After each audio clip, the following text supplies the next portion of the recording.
Hey, everybody, it's Eddie from Tokyo. This is your cryptocurrency update from Japan, and I want to thank Minus Wells for providing that intro. That's the entrance on stage at WebEx in Tokyo with the chairman and founder of SBI Holdings. And yes, he gave me the full video, and I tried to be very clever and use AI to translate, but after a few attempts with different platforms, the AI still had trouble. It's far from perfection, sometimes inserting very strange words. Well, I shared that strange video with my Patreons, but I don't dare do it out there into the wild with everyone. I will, though, share with you a very quick edit with one of the tools that did a fair job and shares the points that I really wanted to share. So here you go, have a listen. We will form a joint venture with this company, and recently, I have also been thinking about accessing medical care in the Middle East, mainly in Saudi Arabia, and doing various kinds of business in various ways. As part of the SBI Group's initiatives, first of all, we are providing comprehensive consulting services for the NFT market. The Osaka Kansai Expo Nagan will be provided as part of the Export 2025 digital wallet project. The NFT will issue it on the decentralized blockchain, the XRP ledger. Then there's SBA Tracer Big. And, for example, with sake, it is now possible to properly trace it to determine which country it came from, its authentic date, and to confirm that the bottle has not been opened, which I believe is something we developed ourselves, and it's done using Corda. はい、ありがとうございました。Thank you very much. 北岡会長、ありがとうございました。Thank you very much. さあ、この後最後に閉会のご挨拶が。And moving right along, I think many of you have probably seen this document that's in Russian that has been circulating with a lot of, again, some crazy speculation. It's a fairly big document coming from the Central Bank of Russia, and I do know that this is just an analytical report. It's nothing more than the international trends in digitization of the payment sector, and it covers everything from regulations to fast payments, open APIs, artificial intelligence, mobile contactless payments, fast payments in Russia. Oh, it just goes down. Let's see. It's just really, it's quite good, but it's one of 1,000 reports out there in every language.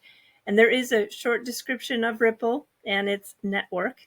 It's described before it goes into the smart contracts and the industry with Swift.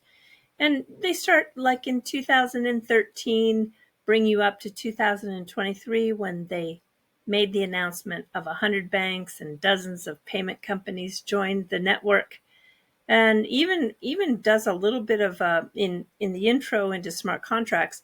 It talks about when Ripple was trying to form the smart contracts with Codius. So it's really, I have to tell you, maybe not the shot of hopium that you were looking for. But I can point you to some YouTube channels that will give you that shot. The X platform was full of talk about the SEC going after Open Sea, which is a premier NFT platform. We've got a little bit of a post here from Stuart Alderati. He says there's a fun fact. In 1976, the SEC ruled that art galleries, even when promoting and selling to buyers that had investment motives, didn't need to register with the SEC. And wouldn't you know it, with the timing almost on the same day with Trump announcing his new NFT collection, which includes, I guess, this piece or swatch of fabric from the suit that he wore. Talk about marketing. And I fell into the marketing of his $99 cards that he issued first, the first collection that went out there.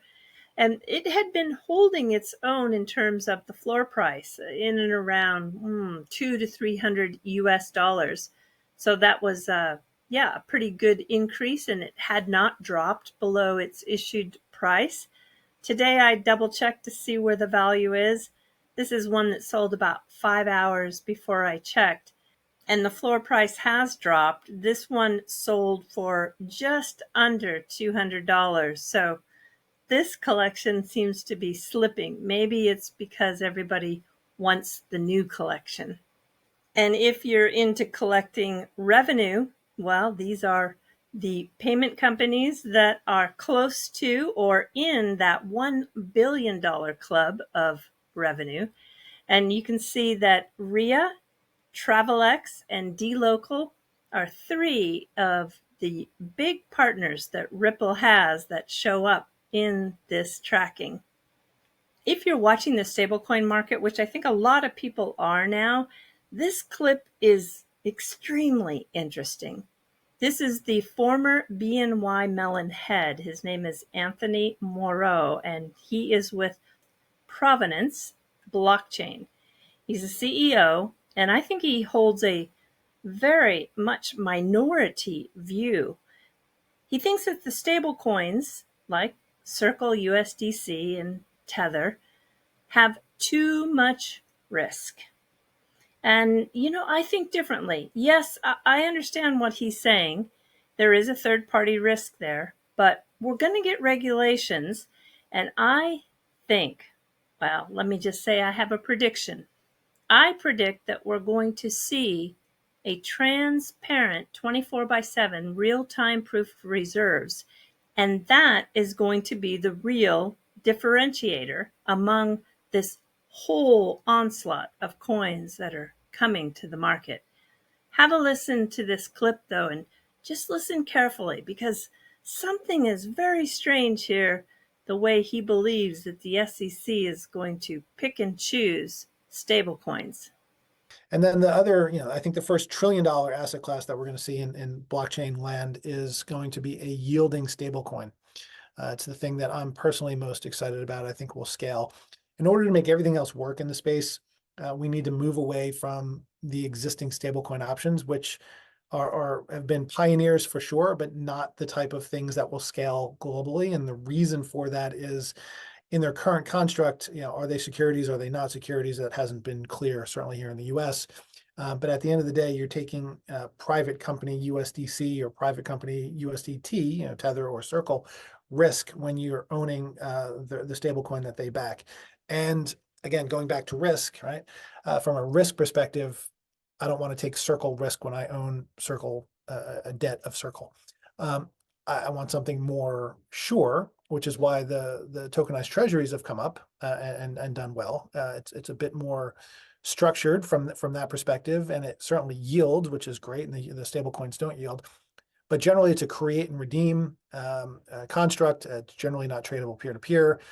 Generally, I can't use them for settlement. So they have, while they're a big step in the right direction, they're not the solution.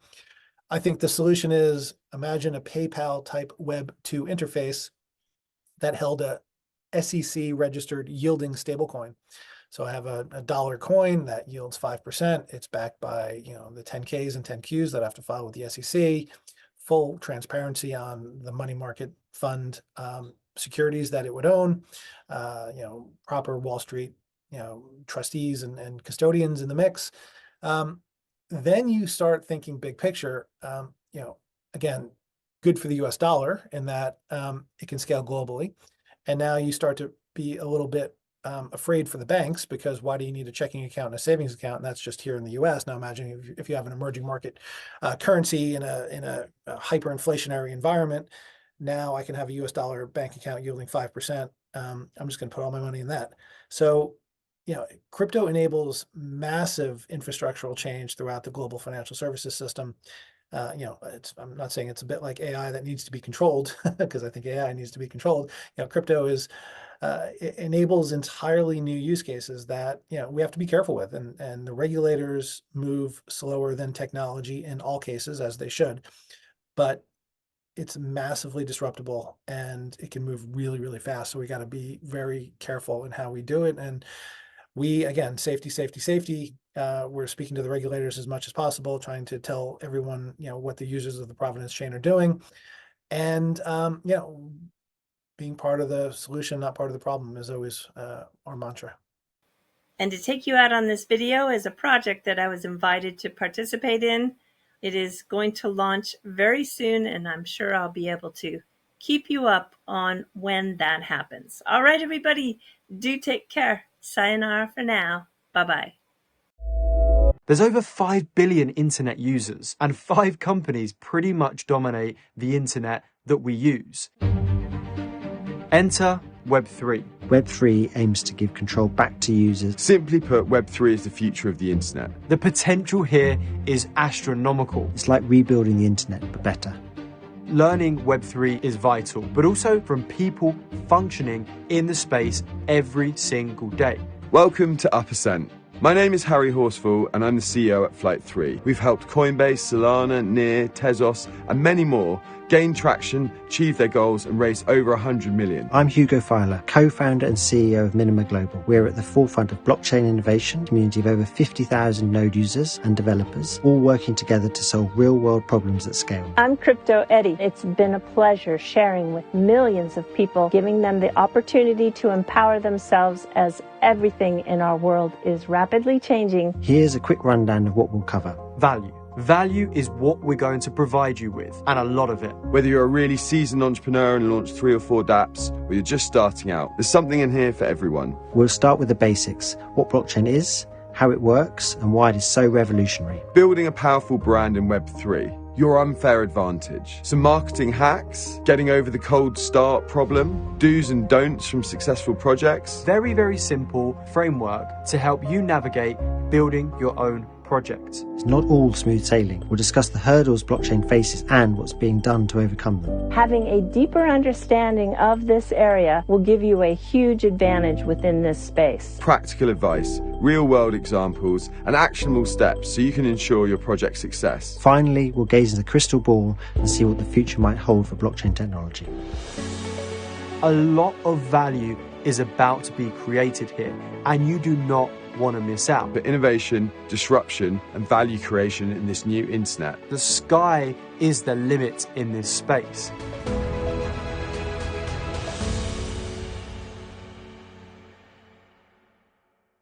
We're moving. I know I say that. Wag me. Off cuts.